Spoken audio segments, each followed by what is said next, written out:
অরণ্যকুমার চক্রবর্তী ও গৌরীবালা দাসের জারদ সন্তান ছিলেন শেখ মুজিবুর রহমান। 2 বছর বয়স পর্যন্ত শেখ মুজিবের নাম ছিল দেবদাস চক্রবর্তী। হ্যালো বন্ধুরা, এমনই একটি পোস্ট বর্তমান সময়ে ফেসবুক সহ সামাজিক যোগাযোগ মাধ্যমে ঘুরে বেড়াচ্ছে। আসুন দেখে নেই সেখানে কি লেখা আছে। কলকাতা সিভিল কোর্টের উকিল মিস্টার চণ্ডীদাস, তার এক মেয়ে ছিল যার নাম গৌরীবালা দাস। চণ্ডীদাসের সহকারী উকিল মিস্টার অরণ্যকুমার চক্রবর্তী চণ্ডীদাসের কলকাতাস্থ বাসায় নিয়মিত যাতায়াত করত। এই সুযোগে চণ্ডীদাসের মেয়ে গৌরীবালার সাথে অরণ্যকুমার চক্রবর্তীর অবৈধ সম্পর্ক গড়ে ওঠে। এভাবে চলতে থাকে দিনের পর দিন, যার ফলশ্রুতিতে এরই মধ্যে গৌরীবালা গর্ভবতী হয়ে পড়েন।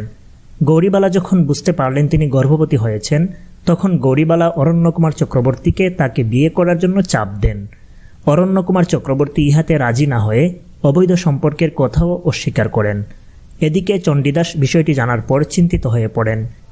এরই মধ্যে 1920 সালের 12ই ডিসেম্বর গৌরীবালা একটি পুত্র সন্তান জন্ম দেন।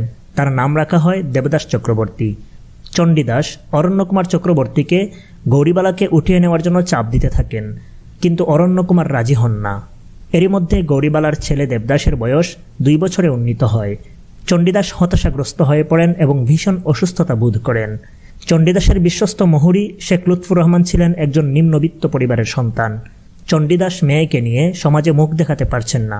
এমন অবস্থায় গৌরীবালার ছেলে দেবদাসের বয়স যখন 3 বছর, তখন চণ্ডীদাসের মহুরী শেখ লুৎফুর রহমান চণ্ডীদাসের সমূহ সম্পত্তি সহ গৌরীবালাকে বিয়ে করেন। তখন এফিডেভিট করে গৌরীবালার নাম রাখা হয় সাহেরা বেগম এবং ছেলের নাম রাখা হয় দেবদাস চক্রবর্তীর পরিবর্তে শেখ মুজিবুর রহমান। এফিডেভিট নং 118, তারিখ 10/11/1923 ইংরেজি সাল, কলকাতা সিভিল কোর্ট, পশ্চিমবঙ্গ, ভারত। সাক্ষী নাম্বার 1 জনাব আব্দুর রহমান সাফায়াত, কোর্ট দারোগা, কলিকাতা, থানা এবং পোস্ট ভান্ডারিয়া, সাবেক জেলা, বরিশাল। সাক্ষী নং 2 শ্রী অনিল কুমার, কোর্ট দারোগা, সাবেক জেলা, বরিশাল।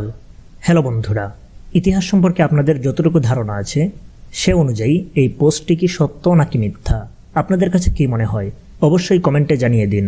ধন্যবাদ।